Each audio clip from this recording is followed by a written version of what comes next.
यहाँ पर ये तमाम वो चीज़ें हैं जो आने वाले समय में भारतीय जनता पार्टी की जीत पर भविष्य में सवालिया निशान खड़ी करती हुई नजर आती हैं। और उत्तर प्रदेश में जिस तरह से उपचुनाव का माहौल देखा जा रहा है, अखिलेश यादव यहाँ पर बड़े बड़े ऐलान करते हुए नजर आ रहे हैं। हाल ही में शिवपाल यादव और यहाँ पर अवधेश प्रसाद को प्रभारी बनाते हुए नजर आए हैं। तो बेशक यहाँ पर भारतीय जनता पार्टी का वर्चस्व वजूद जो है वो कहीं ना कहीं खत्म होता हुआ नजर आ रहा है। और ऐसे में अगर यहाँ पर एनडीए के समर्थित दलों की मांगे पूरी नहीं होंगी तो यहाँ पर बड़ी एक यहाँ पर जंग छिड़ सकती है, यहाँ पर बगावत की एक लहर उठ सकती है। और वो बगावत मैं आश्रुति वोरा और आप देख रहे हैं नेक्स्ट 9 न्यूज। आपका बहुत बहुत स्वागत हमारे इस खास प्रोग्राम सियासी सच में। बात करने जा रहे हैं स्वामी प्रसाद मौर्य को लेकर, क्योंकि स्वामी प्रसाद मौर्य के नाम पर लगातार कयासों का दौर तेजी से लगाए जा रहे हैं कि मौर्य कब किस वक्त अपनी बेटी संघमित्रा मौर्य के संग दल बदल ले। इसके कयास लगातार तेज हैं, लेकिन अभी तक औपचारिक मोहर नहीं लगती नजर आ रही है। स्वामी प्रसाद मौर्य की बात करें तो स्वामी प्रसाद मौर्य का जो राजनीतिक करियर रहा है वो लगातार दल बदलने का रहा है। कभी एक दल में, कभी दूसरे दल में, कभी दूसरे दल से छलांग तो तीसरे दल में जाकर हुए शामिल। ये रही है स्वामी प्रसाद मौर्य की अगर आप देखें तो उनकी राजनीतिक कड़ी एक इतने लंबे सालों से। और इस वक्त की जो स्थिति है वो ये है कि 25 वर्ष का कार्यकाल स्वामी प्रसाद मौर्य ने मायावती के साथ एक समय पर निभाया था। उसके बाद स्वामी प्रसाद मौर्य ने भारतीय जनता पार्टी में एंट्री ली, भारतीय जनता पार्टी का साथ छोड़ा तो समाजवादी पार्टी में जाकर शामिल हो गए। जब समाजवादी पार्टी में भी उनकी दाल नहीं गली तो उसके बाद अपनी ही पार्टी का गठन कर लिया, राष्ट्रीय शोषित समाज पार्टी। यह है स्वामी प्रसाद मौर्य की कहानी। बात कर लेते हैं उनकी बेटी संघमित्रा मौर्य की। तो संघमित्रा मौर्य भारतीय जनता पार्टी से साल 2019 के बीजेपी के टिकट पर सांसद रही हैं बदायूं की सीट से, लेकिन 2024 के चुनाव में बदायूं की सीट से ही उनका टिकट भारतीय जनता पार्टी ने काट लिया था, जिसकी बड़ी वजह बताई जा रही थी बदायूं का हत्याकांड और दूसरी ओर स्वामी प्रसाद मौर्य के राम मंदिर को लेकर दिए गए तमाम विवादित बयान। क्योंकि जिस हिसाब से स्वामी प्रसाद मौर्य भारतीय जनता पार्टी के खिलाफ और राम मंदिर के निर्माण के खिलाफ ही बोलते लगातार नजर आए हैं, वही स्वामी प्रसाद मौर्य के चलते उनकी बेटी के राजनीतिक करियर पर भी एक बड़ा प्रश्न चिन्ह लग चुका है।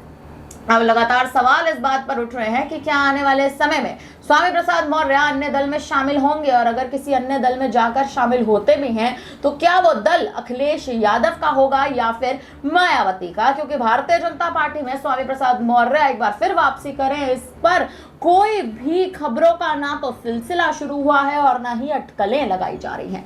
इसी मुद्दे पर चर्चा करेंगे, हमारे साथ मनीष मौजूद है। मनीष, क्या लगता है? देखिए, स्वामी मौर्य की जब स्थिति की बात करते हैं तो उनका दल बदलने का जो सिलसिला है वो लगातार सुर्खियों में रहता है, ना कि उन्होंने राजनीति में आखिर कितना काम करा है इस पर कोई बातचीत होती है। आप देखिए, जिस हिसाब से उनकी बेटी संघमित्रा के लिए भी जब चर्चा करें तो संघमित्रा मौर्य का बीजेपी से टिकट काटना और उसके बाद उनका मंच पर जाकर रोते नजर आना, क्या लगता है पिता और बेटी दोनों किस वक्त किस मोड़ पर जाकर दल बदल सकते हैं और किस दल में जाकर शामिल हो सकते हैं? देखिए, बिल्कुल जिस तरह से लोकसभा चुनाव के दौरान यहाँ पर संघमित्रा मौर्य का टिकट काट दिया जाता है बदायूं की लोकसभा सीट से, उसके बाद अब यहाँ पर जिस तरह से स्वामी प्रसाद मौर्य का रुख देखा जा रहा है तो उसको देखते हुए यही कहा जा सकता है कि जल्द ही बसपा या फिर समाजवादी पार्टी की तरफ रुख कर सकते हैं। और अगर यहाँ पर रुख करते हुए नजर आते हैं तो समाजवादी पार्टी तो वैसे ही सूबे में मजबूत है। अखिलेश यादव अपनी पार्टी को एक लोकसभा चुनाव में एक महज एक जीत के बाद यहाँ पर बड़ा करते हुए नजर आए हैं और पार्टी का नाम जो है वो उन्होंने उठाया है। और ऐसे में देखा जा रहा है जिस तरीके से भारतीय जनता पार्टी के अंदर अंतर कलह का माहौल है, तो अब यही कयास लगाए जा रहे हैं कि अब एनडीए के समर्थित जितने भी दल हैं वो बगावत कर सकते हैं, क्योंकि यहाँ पर सीटों की मांग पूरी ना होना, लोकसभा चुनाव में यहाँ पर उम्मीदवार ना बनाया जाना, कहीं ना कहीं ये तमाम वो चीज़ें हैं जो आने वाले समय में भारतीय जनता पार्टी को कहीं ना कहीं एक ऐसे मुकाम पर लाकर खड़ा कर देंगी कि भारतीय जनता पार्टी को अपना वर्चस्व उत्तर प्रदेश की राजनीति में बचाना काफ़ी भारी पड़ सकता है। और ऐसे में देखा जा रहा है जिस तरह से स्वामी प्रसाद मौर्य की अगर बात की जाए तो यहाँ पर देखा गया जिस तरह से स्वामी प्रसाद मौर्य लोकसभा चुनाव के दौरान उनको यहाँ पर कोई बड़ी जिम्मेदारी नहीं मिलती है, उनकी बेटी का टिकट काट दिया जाता है संघमित्रा मौर्य का। तो यहाँ पर ये तमाम वो चीज़ें हैं जो आने वाले समय में भारतीय जनता पार्टी की जीत पर भविष्य में सवालिया निशान खड़ी करती हुई नजर आती हैं। और उत्तर प्रदेश में जिस तरह से उपचुनाव का माहौल देखा जा रहा है, अखिलेश यादव यहाँ पर बड़े बड़े ऐलान करते हुए नजर आ रहे हैं। हाल ही में शिवपाल यादव और यहाँ पर अवधेश प्रसाद को प्रभारी बनाते हुए नजर आए हैं। तो बेशक यहाँ पर भारतीय जनता पार्टी का वर्चस्व वजूद जो है वो कहीं ना कहीं खत्म होता हुआ नजर आ रहा है। और ऐसे में अगर यहाँ पर एनडीए के समर्थित दलों की मांगे पूरी नहीं होंगी तो यहाँ पर बड़ी एक यहाँ पर जंग छिड़ सकती है, यहाँ पर बगावत की एक लहर उठ सकती है। और वो बगावत की लहर आने वाले समय में जो 2027 में विधानसभा चुनाव होने हैं उसमें भारतीय जनता पार्टी की सरकार कहीं ना कहीं गिराती हुई नजर आएगी। भारतीय जनता पार्टी की सरकार को कहीं ना कहीं गिराती नजर आएगी। लेकिन अगर स्वामी प्रसाद मौर्य की बात कर ली जाए तो दलितों के लिए काम करने के लिए कहीं ना कहीं मौर्य लगातार चर्चित नेताओं में से एक रहते हैं मनीष। और अगर आप देखें इस बार कुशीनगर की सीट से अपनी ही पार्टी राष्ट्रीय शोषित समाज पार्टी से स्वामी प्रसाद मौर्य कहीं ना कहीं चुनावी मैदान में उतरे तो जरूर थे। लेकिन अगर आप थोड़ा सा राजनीतिक समीकरण में थोड़ा पीछे जाए, राजनीति को याद करें, लोकसभा चुनाव में क्या हुआ था स्वामी मौर्य के साथ, तीसरे स्थान पर स्वामी प्रसाद मौर्य आए थे और बुरी तरह से कुशीनगर से हार का सामना करा था। ये वही कुशीनगर की सीट थी जिस पर कयास ये भी लगाए जा रहे थे कि शायद मायावती या बहुजन समाज पार्टी के टिकट से चुनावी मैदान में स्वामी मौर्य उतर सकते हैं। लेकिन मायावती ने स्वामी प्रसाद मौर्य को अगर आप देखें तो उनके नाम पर कोई भी चुनावी ताल नहीं ठोकी और अपनी ही पार्टी से चुनावी मैदान में उतरे। लेकिन आप देखें उनके समर्थन में चंद्रशेखर आजाद भी पहुंचे थे।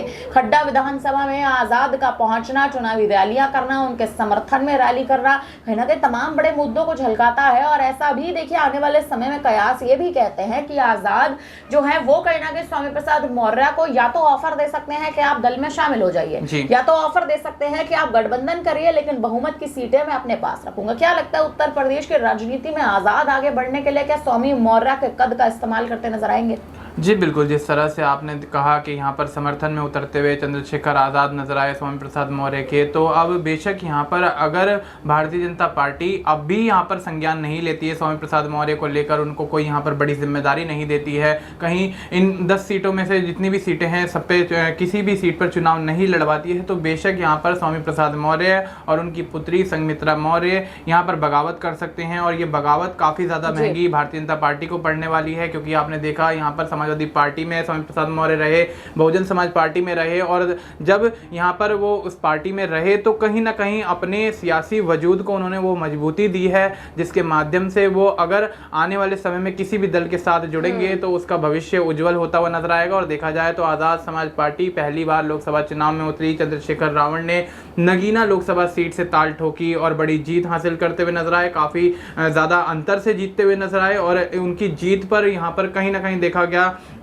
उत्तर प्रदेश की राजनीति में उनका नाम उठता हुआ नजर आया। और ऐसे में अगर यहाँ पर स्वामी प्रसाद मौर्य चंद्रशेखर रावण का यहाँ पर रुख करते हुए नजर आते हैं तो बेशक यहाँ पर भारतीय जनता पार्टी के लिए काफ़ी ज़्यादा मुश्किल भरा समय आगे आने वाला होने वाला है, क्योंकि देखा जा रहा है जिस तरह से महज एक सीट जीतने के बाद चंद्रशेखर रावण ने संसद के अंदर विपक्ष को हिला कर रख दिया। तो अब सोचिए कि यहाँ पर अगर एनडीए के समर्थित दल यहाँ पर जुड़ते हुए चंद्रशेखर रावण के साथ नजर आएंगे तो बेशक यहाँ पर पूरी तरह से विपक्ष को हिलाने का आने वाले समय में चंद्रशेखर रावण रखते हुए नजर आएंगे। और ऐसे में देखा जा रहा है कि भारतीय जनता पार्टी कहीं ना कहीं उत्तर प्रदेश की राजनीति में अपनी पार्टी के अंदर जो सियासी यहाँ पर उनकी उथल पुथल चल रही है उसको लेकर तो परेशान है ही, लेकिन एनडीए के समर्थित दल यहाँ पर अगर बगावत कर जाते हैं तो इंडिया गठबंधन के रास्ते आगे खुलते हुए नजर आ सकते हैं। इंडिया गठबंधन के रास्ते आने वाले समय में खुलते नजर आ सकते हैं। एक आखिरी सवाल मनीष आपसे और लेंगे। देखिए जिस तरह से संघमित्रा मौर्य की बात कर लें तो बदायूं से उनका टिकट काटना, भारतीय जनता पार्टी द्वारा उनके टिकट को काट देना, और सबसे बड़ी बात है कोई अहम वजह ना बताना, क्योंकि योगी आदित्यनाथ के साथ खासा अच्छे रिश्ते संघमित्रा मौर्य के बताए जाते हैं। 2019 में सांसदी के पद पर कहीं ना कहीं संघमित्रा मौर्य ने अपना पद काबिज किया था। अब देखिए बदायूं की सीट से पूर्ण बहुमत के साथ जीती थी और आज उसी बदायूं से उनका टिकट काट लिया गया। क्या लगता है संघमित्रा मौर्य भी आने वाले समय में बीजेपी को बगावत दे सकती है? जी बिल्कुल, देखिए मैंने जैसे कहा पहले के दोनों पिता पुत्री यहाँ पर अगर बगावत कर देते हैं, और बगावत अगर करेंगे तो साथ में ही करेंगे, और यहाँ पर दोनों के साथ में बगावत करने से भारतीय जनता पार्टी को एक बड़ा झटका उत्तर प्रदेश की राजनीति में लगता हुआ नजर आ सकता है। क्योंकि देखा जा रहा है जिस तरह से केशव प्रसाद मौर्य और सीएम योगी आदित्यनाथ को लेकर पार्टी दो धड़ों में, दो हिस्सों में बढ़ती हुई नजर आ रही है, तो आने वाले समय में ये चीजें कहीं ना कहीं भारतीय जनता पार्टी के लिए ऐसी मुश्किलें खड़ी कर सकती हैं जिससे भारतीय जनता पार्टी को इन चुनावों में जीत मिलना काफी मुश्किल होता हुआ नजर आ रहा है। और देखा जाए तो 2027 के विधानसभा चुनाव को लेकर भी अखिलेश यादव, चंद्रशेखर रावण आज़ाद, यहाँ पर मायावती की अगर बात कर लें, तमाम यहाँ पर बड़े जो चेहरे उत्तर प्रदेश की राजनीति में मजबूती यहाँ पर अपनी पार्टी को देते हुए नजर आ रहे हैं। तो आने वाले समय में 2027 के विधानसभा चुनाव में भारतीय जनता पार्टी कहीं ना कहीं अब यहाँ पर पिछड़ती हुई नजर आ सकती है। और ऐसे में सरकार अगर गिरती है तो बेशक यहाँ पर समाजवादी पार्टी को उसका लाभ मिल सकता है। समाजवादी पार्टी को कहीं ना कहीं एक अहम लाभ मिल सकता है, लेकिन देखना ये दिलचस्प होने वाला है कि आने वाले समय में स्वामी प्रसाद मौर्य और उनकी बेटी संघमित्रा मौर्य आखिर कैसे और किस मोड़ पर आकर किसी अन्य दल को बगावत देते हैं। और बगावत तो देंगे ही, लेकिन उसके बाद स्थिति आखिर उत्तर प्रदेश की राजनीति में कैसे बदलने वाली है। फिलहाल अब इस पूरी खबर पर, इस पूरे मामले पर अब आप क्या कहेंगे, हमें कमेंट करके जरूर बताइएगा। फिलहाल के लिए हम दोनों को दीजिए इजाजत, बने रहिए हमारे साथ, देखते रहिए नेक्स्ट 9 न्यूज। धन्यवाद।